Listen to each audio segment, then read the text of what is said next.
প্রিয় শিক্ষার্থীবৃন্দ, BM union school and college কর্তৃক আয়োজিত 2021 সালের অনলাইন ক্লাসে তোমাদের স্বাগতম। আশা করি শিক্ষার্থী বন্ধুরা তোমরা সবাই নতুন শিক্ষাবর্ষের নতুন বই পেয়েছো।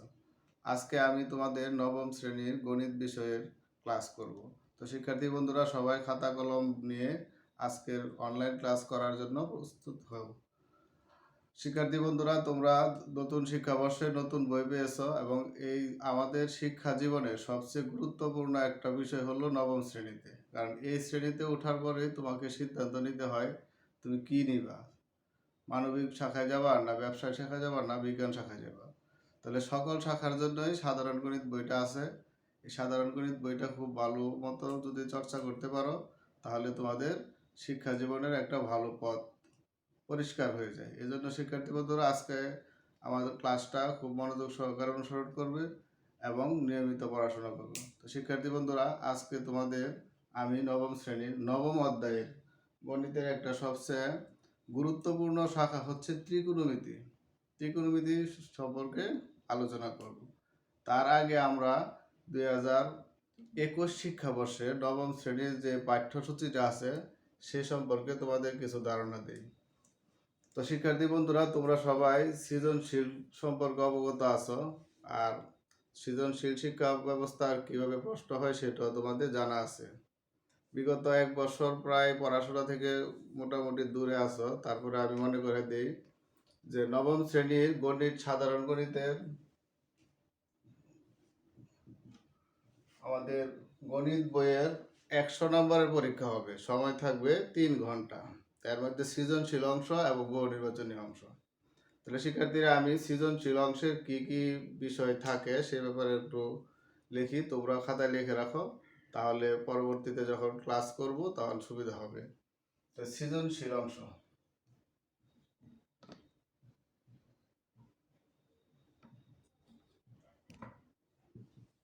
সৃজনশীল অংশের নাম্বার হলো 70 নাম্বার আর সময় হলো 2 ঘন্টা 30 মিনিট। আর এই 70 নাম্বারের জন্য কয়েকটা বিভাগ থাকে। প্রথম ক বিভাগ থাকে, ক বিভাগ। ক বিভাগের অংশ থাকে তোমার বীজগণিত। বীজগণিত এখানে 3টা অঙ্ক থাকবে, 3টা থেকে 2টা আনসার করবা। তারপরে খ বিভাগে থাকবে, খ বিভাগে থাকে জ্যামিতি। গ বিভাগে থাকবে ত্রিকোণমিতি। ত্রিকোণমিতি ও পরিমিতি। ঘ বিভাগে থাকবে পরিসংখ্যান। প্রত্যেক বিভাগ থেকে কমপক্ষে একটি করে মোট 60টি প্রশ্নের উত্তর দিবা। এটা বরাবরের মতো আগে যেমন পরিসংখ্যানে 2টা অঙ্ক থাকবে, সেখান থেকে একটা অঙ্ক দিতে হবে। এখানে একটা জিনিস খেয়াল করো, আমি ক্লাস 6, 7, 8 এই 3 ক্লাসে তোমরা কিন্তু পাটিগণিত একটা অংশ ছিল, এখানে নবম শ্রেণীতে পাটিগণিত অংশটা নাই, সম্পূর্ণটাই বীজগণিত। বীজগণিতের মধ্যে আবার একটা ভাগ আছে জ্যামিতি। জ্যামিতিতে আগের মতোই আছে সম্পাদ্য উপপাদ্য। এখন নতুন আরেকটা বিভাগ আসছে, সেটা হলো ত্রিকোণমিতি ও পরিমিতি আর পরিসংখ্যান আছে। তাহলে এখান থেকে মোট এখানে 3টা, এখানে 3টা, এখানে 3টা, এখানে 2টা, মোট 11টা প্রশ্ন থাকবে। এই 11টা প্রশ্ন থেকে তোমরা 60টা উত্তর দিতে হবে। এর মধ্যে পরিসংখ্যান থেকে শুধুমাত্র একটা প্রশ্ন দিতে পারবা, আর সব অংশ থেকে 2টা করে দিতে হবে। তাহলে শিক্ষার্থী বন্ধুরা আমরা আমাদের গণিত বিষয়ের সবচেয়ে গুরুত্বপূর্ণ এবং ইম্পর্টেন্ট একটা বিষয়, সেটা হলো ত্রিকোণমিতি। এটা 2টা অংশ, একটা হলো নবম অধ্যায় আর একটা হলো দশম অধ্যায়। আমাদের নবম অধ্যায়ের নাম হচ্ছে ত্রিকোণমিতিক অনুপাত। তো সর্বপ্রথমে আমাদের জানতে হবে ত্রিকোণমিতি কি। ত্রিকোণ, 3 কোণের সমষ্টি বা ত্রিভুজের 3 কোণ সংক্রান্ত যে পাঠ সেটাই হলো ত্রিকোণমিতি। অর্থাৎ গণিতের যে অংশে ত্রিভুজের 3 কোণের পরিমাণ অর্থাৎ ত্রিভুজ সংক্রান্ত বিষয় নিয়ে আলোচনা করা হয় সেই অংশটাকে বলা হয় ত্রিকোণমিতি। প্রাচীন গ্রিস থেকে বর্তমান পর্যন্ত গণিতের যত শাখা আছে সকল শাখার মধ্যে সবচেয়ে গুরুত্বপূর্ণ শাখা হলো ত্রিকোণমিতি। এই ত্রিকোণমিতি দিয়ে আমরা নদীর এক প্রান্তে দাঁড়িয়ে অপর প্রান্তের দৈর্ঘ্য প্রস্থ নির্ণয় করতে পারি, উঁচু দালানের দৈর্ঘ্য প্রস্থ নির্ণয় করতে পারি, উঁচু টাওয়ার, বিভিন্ন ধরনের সমস্যা এবং জমি সংক্রান্ত মাপঝোঁক সকল ক্ষেত্রে ত্রিকোণমিতি ব্যবহারটা আছে। অর্থাৎ আমরা যখন উচ্চতর পর্যায়ে পড়াশোনা করব তখন বেশিরভাগ ক্ষেত্রে ত্রিকোণমিতির অনুপাতগুলো ব্যবহার হয়। তাই আজকে সেই ত্রিকোণমিতিক অনুপাত সম্পর্কে আমরা ক্লাস করব।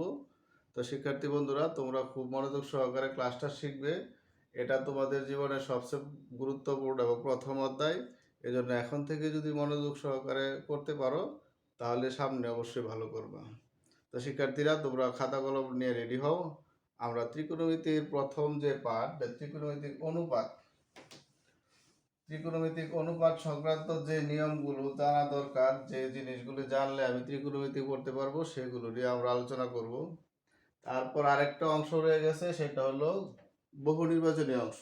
বহু নির্বাচনী অংশ 30টা প্রশ্ন থাকবে, প্রত্যেক অধ্যায় থেকে একটা করে 2টা করে থাকে, এটা তোমরা জানো। এভাবে 30টা আনসার করবা, সময় থাকবে 30 মিনিট। এ হলো আমাদের নবম দশম শ্রেণীর গণিতের প্রশ্নপত্র এবং মান বন্টন। তো শিক্ষার্থী বন্ধুরা, এই মান বন্টন অনুসরণ করে প্রস্তুতি নেবে, কারণ তোমাদের এই বইটা নবম এবং দশম শ্রেণী 2 বছর পড়ার পর এসএসসি পরীক্ষায় অংশগ্রহণ করতে হবে। তো সেই জন্য এখন থেকে যদি তুমি A+ পাওয়ার চিন্তা করো তাহলে ভালো মতো প্রস্তুতি নিতে হবে। তো শিক্ষার্থী বন্ধুরা, আমরা আমাদের আজকের যে অধ্যায়, সেই অধ্যায়ের নাম হলো ত্রিকোণমিতিক অনুপাত। ত্রিকোণমিতিক অনুপাত। তো অনুপাত জিনিসটা কি, এটা আমরা সবাই কম বেশি জানি।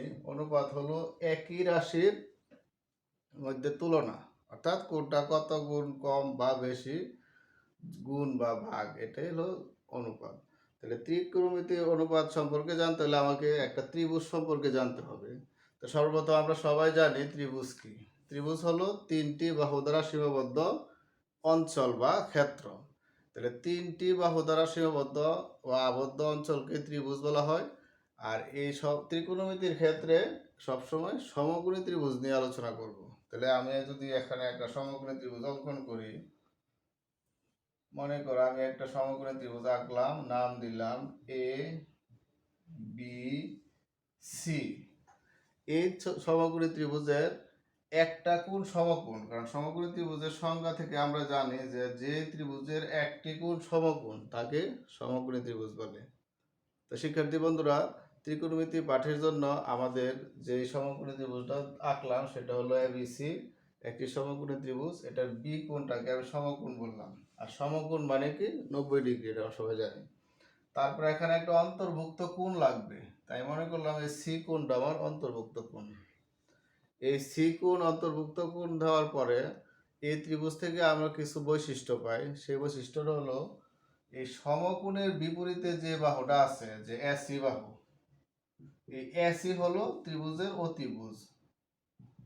অতিভুজ, অতিভুজ কাকে বলে এটা আমরা জানি, আগে 6-7 পড়ছো যে সমকোণের বিপরীত বাহুকে অতিভুজ বলা হয়।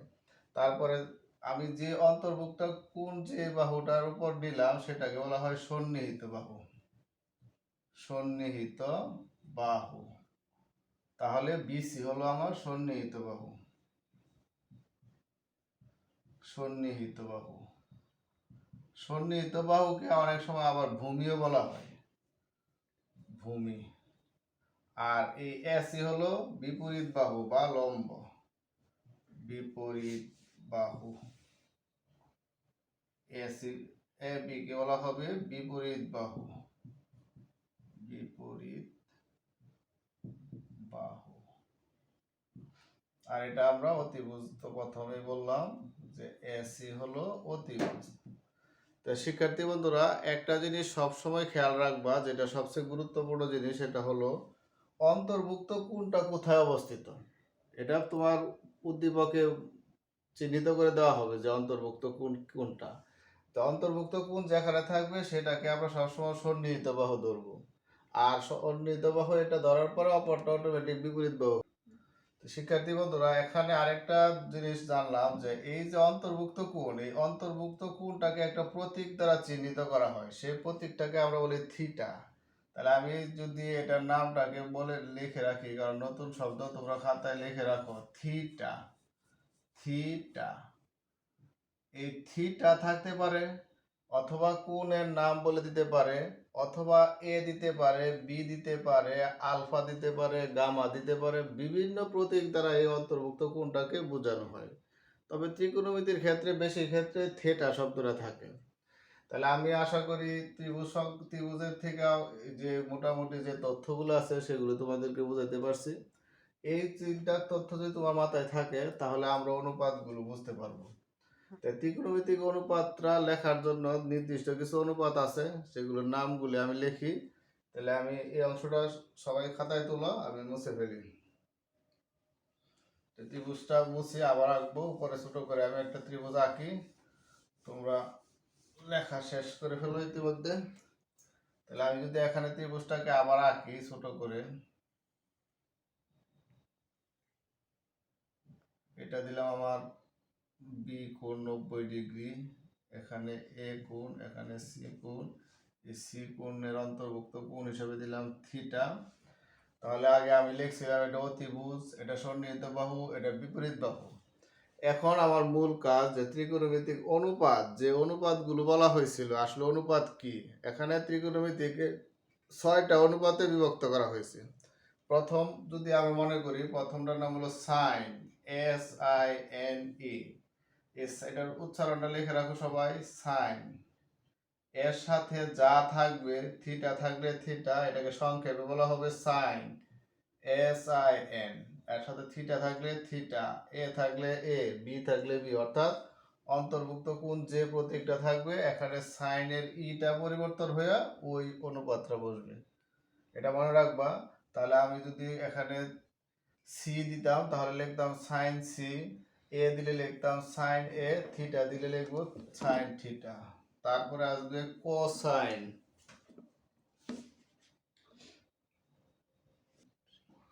কোসাইন, COSINE, এটা হলো কোসাইন। কোসাইন এটাকে সংক্ষেপে লেখা হয় কস, COS। থিটা থাকলে থিটা লিখবো, যেহেতু আমি এই ত্রিভুজের উপর কাজ করতেছি এই জন্য আমি থিটা লিখছি। তোমরা খেয়াল রাখবা যে উদ্দীপকে কি দেওয়া আছে, অন্তর্ভুক্ত কোণ কি চিহ্ন দেওয়া আছে না কোণের প্রতীক দেওয়া আছে। তারপরে আছে টেনজেন্ট, TANGENT, টেনজেন্ট সংক্ষেপে বলা হয় টেন।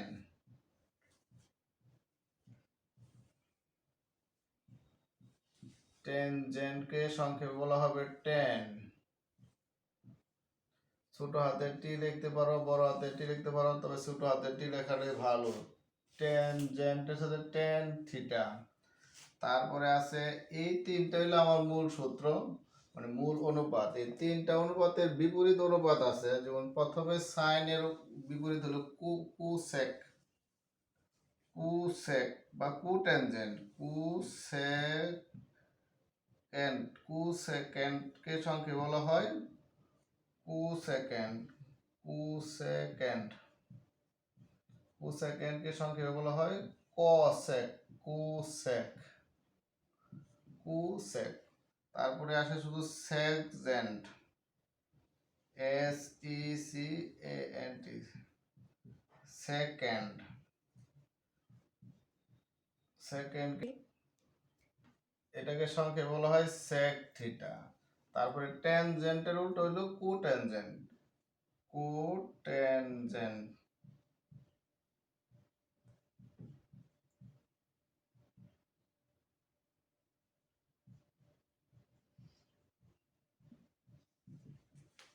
এটাকে সংক্ষেপে বলা হয় কট থিটা। এই 6টা অনুপাত। তো শিক্ষার্থী বন্ধুরা, আমাদের অঙ্ক করার জন্য যে অনুপাতগুলো লাগবে সেইটা ত্রিকোণমিতির সারা জীবনের জন্য এই 6টা অনুপাত। এই 6টা অনুপাতের সাথে আমার সব কিছু জড়িত। তাহলে এই 6টা অনুপাতকে যদি আমি সংক্ষেপে লিখি, তাহলে এখানে আমার এই সাইন, এখন আমরা শিখবো সাইন অনুপাতটা কিভাবে হয়েছে, যে একটা ত্রিভুজ থেকে আমরা কিভাবে সাইন অনুপাতটা বের করতে পারি।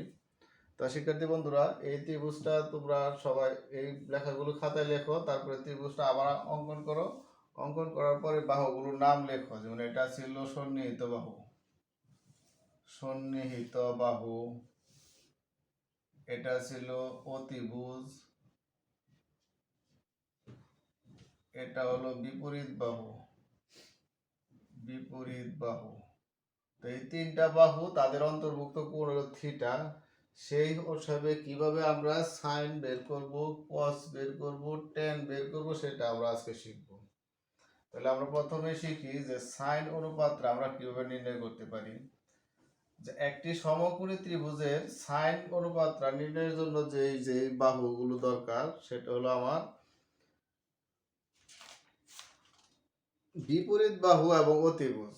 এই বিপরীত বাহু এবং অতিভুজের মধ্যে যে সম্পর্ক সেটাকে আমরা সাইন দ্বারা প্রকাশ করি। যদি আমি ত্রিভুজ এবিসি থেকে আমরা বিবেচনা করি যে ত্রিভুজ এবিসি সমকোণীতে, সমকোণীতে বি কোণ সমকোণ, বি সমান হলো সমকোণ মানে এক সমকোণ, এবং অন্তর্ভুক্ত কোণ যদি সি সমান থিটা, তাহলে এ বি সমান হলো বিপরীত বাহু, এ বি সমান বিপরীত বাহু, বিপরীত বাহু, বিসি সমান সন্নিহিত বাহু, সন্নিহিত বাহু, এসি সমান অতিভুজ, এসি হলো অতিভুজ। তাহলে এই ত্রিভুজের মধ্যে আমি যদি পিথাগোরাসের উপপাদ্য প্রয়োগ করি, পিথাগোরাসের উপপাদ্যটা সবাই জানো, ক্লাস 8 ছিল, যে পিথাগোরাস উপপাদ্যটা কি, যে অতিভুজ স্কয়ার, অতিভুজ স্কয়ার সমান, পিথাগোরাসের মূল উপপাদ্যটা ছিল অতিভুজ স্কয়ার সমান লম্ব স্কয়ার যোগ ভূমি স্কয়ার। তাহলে এখানে আমাদের লম্ব বাহুটা বলতে বোঝাবো বিপরীত বাহু, আর ভূমি বোঝাতে বোঝাবো সন্নিহিত বাহু। তাহলে আমি এই অনুপাতে যদি লিখি পিথাগোরাসের উপপাদ্য অনুসারে, আমি প্রথম থেকে যদি লিখি যে পিথাগোরাসের উপপাদ্য অনুসারে, পিথাগোরাসের উপপাদ্য অনুযায়ী, উপপাদ্য অনুযায়ী আমার এই এবিসি সমকোণী ত্রিভুজের ক্ষেত্রে আমার অতিভুজ স্কয়ার সমান, অতিভুজ স্কয়ার সমান হলো বিপরীত বাহু, বিপরীত বাহু হোল স্কয়ার যোগ সন্নিহিত বাহু, সন্নিহিত বাহু হোল স্কয়ার। তাহলে শিক্ষার্থী বন্ধুরা, এই যে সূত্রটা, এই সূত্র থেকে তুমি বিপরীত বাহু নির্ণয় করতে পারবা, সন্নিহিত বাহু নির্ণয় করতে পারবা, অতিভুজ নির্ণয় করতে পারবা। তাহলে আমার কোনো প্রশ্নে বা উদ্দীপকে যদি দেখা যায় যে একটা ত্রিভুজের যে কোনো দুইটি বাহু দেওয়া আছে, অপর একটি বাহু যে বের করতে হবে, কারণ তিনটা বাহুর পরিমাণ জানা না থাকলে, অন্তর্ভুক্ত কোণ জানা না থাকলে আমি ত্রিকোণমিতিক অনুপাতগুলো নির্ণয় করতে পারবো না। এই জন্য আমরা সূত্রটা লিখলাম যে এই সূত্র থেকে যদি এখন আমি বলি যে সন্নিহিত বাহু কিভাবে নির্ণয় করব, মনে করো প্রথমে আমি সন্নিহিত বাহু নির্ণয় করব, সন্নিহিত বাহু। তাহলে সন্নিহিত বাহু সমান হবে বর্গমূল হবে, কারণ দেখো এখানে স্কয়ারটা আছে, এটা বর্গমূল হয়ে গেল। তাহলে অতিভুজ স্কয়ার, অতিভুজ স্কয়ার মাইনাস বিপরীত বাহু, বিপরীত বাহু হোল স্কয়ার। তাহলে আমার সন্নিহিত বাহু যদি বের করতে হয় তাহলে আমার এই সূত্রের মধ্যে মানগুলো বসাবো, তাহলে হিসেব করে আমরা সন্নিহিত বাহু পাবো। তারপরে যদি আমি বিপরীত বাহু বের করতে চাই, বিপরীত বাহু, তাহলে আমার পাই অতিভুজ স্কয়ার, অতিভুজ স্কয়ার মাইনাস সন্নিহিত বাহু, সন্নিহিত বাহু স্কয়ার। তো শিক্ষার্থী বন্ধুরা, আশা করি এই তিনটা সূত্র মোটামুটি সবাই বুঝতে পারছে। এখন বাসায় একটু পড়াশোনা করলে, একটু চিন্তা করলে আমার চেয়ে আরো ভালো পারবা। তো প্রথমে একটা ত্রিভুজ অঙ্কন করবা, যে কোনো নাম দিবা, নাম দেওয়ার পরে কোনটা অন্তর্ভুক্ত কোণ চিহ্নিত করবা, করার পরে বিপরীত বাহু, সন্নিহিত বাহু, অতিভুজ। তারপরে এই জিনিসটা আমার জানা থাকতে হবে, আমাদের উদ্দীপকের উপর নির্ভর করে যেহেতু কাজ করতে হবে। তা শিক্ষার্থী বন্ধুরা, চট করে এই তিনটা সূত্র খাতায় লিখে ফেলো।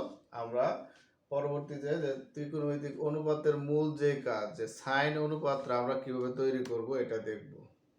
তো তোমরা জট করে এটা লিখে পড়ো, আমি বোর্ড মুছে ফেলবো।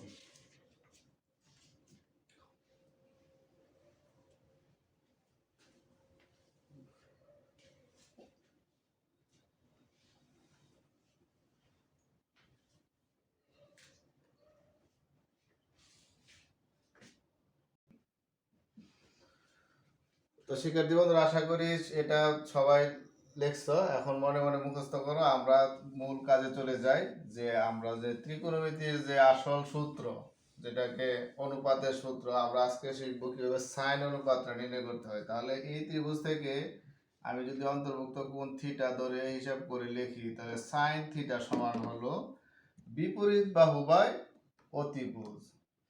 বিপরীত বিপরীত বাহু বাই হলো অতিভুজ। এটা হলো আমার সাইন অনুপাতের মূল সূত্র। তাহলে আমি এই হিসাবে লিখতে পারি বিপরীত বাহু হলো A B by A C, অন্তর্ভুক্ত কোণ হলো থিটা। এই জন্য সাইন থিটা সমান বিপরীত বাহু বাই অতিভুজ। তো শিক্ষার্থী বন্ধুরা, আশা করি সাইন অনুপাতটা বের করার নিয়মটা তোমরা বুঝতে পারছো। আর এটা বুঝলেও হবে না, এটা মাথায় রাখতে হবে, মনে রাখতে হবে। তারপরে আমরা শিক্ষার্থী বন্ধুরা পরের অনুপাতটা কজ অনুপাত। আগেই বলছি সংক্ষেপে লিখবো আমরা কস থিটা। তো কস থিটা সমান হলো সন্নিহিত বাহু বাই অতিভুজ।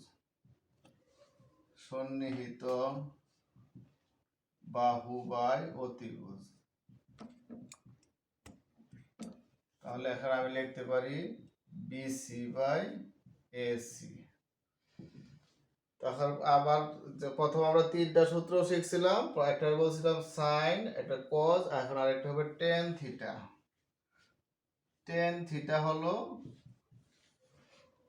বিপরীত বাহু বাই সন্নিহিত বাহু। বিপরীত বাহু বাই সন্নিহিত বাহু। সন্নিহিত বাহু সমান এ বি বাই বিসি। তো শিক্ষার্থী বন্ধুরা, আমার এই তিনটা সূত্র মূল সূত্র বা সূত্র বলি বা অনুপাত যে বলি, যে একটা এখন তুমি খেয়াল করে দেখো, আমি যদি ত্রিভুজের পরিচয়টা ভালো মতো জানি, যে একটা সমকোণী ত্রিভুজের তিনটি বাহু যদি আমি শনাক্ত করতে পারি, তাহলে সেই তিনটি বাহু থেকে আমি তিনটা অনুপাত কিভাবে নির্ণয় করতে পারি সেটা আমি বুঝতে পারছি। তাহলে এই তিনটা অনুপাতের বিপরীতটা হলো বাকি তিনটা। যে বাকি তিনটা কি, সাইন অনুপাতের বিপরীত আছে একটা, কস অনুপাতের বিপরীত একটা, টেন অনুপাতের বিপরীত একটা। তাহলে আমি যদি বাকি অনুপাতগুলি উপরে লিখি, তাহলে দেখো আমি অংশটা মুছে ফেলি, এটাও মুছে ফেলি। তাহলে আমি এখান থেকে এবার লিখি সাইন অনুপাতের বিপরীত অনুপাত হলো কুসেক। Cosec theta. তাহলে কুসেক থিটাটা হবে সাইন অনুপাতের বিপরীত অতিভুজ বাই বিপরীত বাহু। তাহলে আমার যদি ত্রিভুজটার ক্ষেত্রে যায়, তাহলে ত্রিভুজে এসি বাই এবি। তারপর কস অনুপাতের বিপরীত হলো সেক থিটা। সেক থিটা, তাহলে এটাতে আসবে আমার অতিভুজ বাই সন্নিহিত বাহু। সন্নিহিত বাহু সমান থাকবে এসি বাই বিসি। তারপর আছে টেন এর বিপরীত হলো কট থিটা। কট থিটা হলো সন্নিহিত বাহু বাই বিপরীত বাহু সমান বিসি বাই এবি। আশা করি শিক্ষার্থী বন্ধুরা তোমরা এই 6টা অনুপাত বুঝতে পারছো। এখন এই 6টা অনুপাত মুখস্থ রাখতে হবে, কারণ আমার উদ্দীপকে যখন একটা তথ্য দেওয়া থাকবে, মনে করো এই বিসি বাহুর একটা দৈর্ঘ্য দেওয়া থাকবে, কোথাও এ বি বাহুর একটা দৈর্ঘ্য দেওয়া থাকবে, তাদের অন্তর্ভুক্ত কোণ থিটা বলা থাকবে, তাহলে বলা হবে যে বাকি অনুপাতগুলো নির্ণয় করো বা ত্রিকোণমিতিক অনুপাতগুলো নির্ণয় করো। তো এই ত্রিকোণমিতিক অনুপাতগুলো নির্ণয় করতে হলে আগে আমাকে এইভাবে বুঝতে হবে যে কোনটার সাথে কোনটার কি সম্পর্ক, কোন বাহুর সাথে কোন বাহুর কি সম্পর্কটা আছে। তো শিক্ষার্থী বন্ধুরা, এই 6টা অনুপাত তোমরা খুব মনোযোগ দিয়ে বুঝবে এবং মুখস্থ করবে। তাই 6টা অনুপাতের সাথে যদি তুমি ভালো মতো পরিচয় হতে পারো তাহলে তুমি ত্রিকোণমিতির সব অঙ্ক করতে পারবে, অন্যথায় ত্রিকোণমিতিতে কোনোভাবেই উত্তর দিতে পারবে না। তাহলে আমি যদি এই 3টা অনুপাতকে এদের সাথে কিভাবে সম্পর্কিত আছে সেটাকে প্রকাশ করি, তাহলে দেখো আমরা কিভাবে যাই। তা আমার লেখাগুলি, বোর্ডের লেখাগুলি খুব দ্রুত লিখে ফেলবে। তাহলে আমি যদি প্রথমে লিখি tan থিটা, তাহলে tan থিটার অনুপাতটা ছিল sin theta by cos theta. তারপরে যদি লিখি আমি cot থিটা, তাহলে cot থিটা হলো tan থিটার বিপরীত, তাহলে cos থিটা বাই হবে sin থিটা। এবার যদি আসি আমি sec থিটা,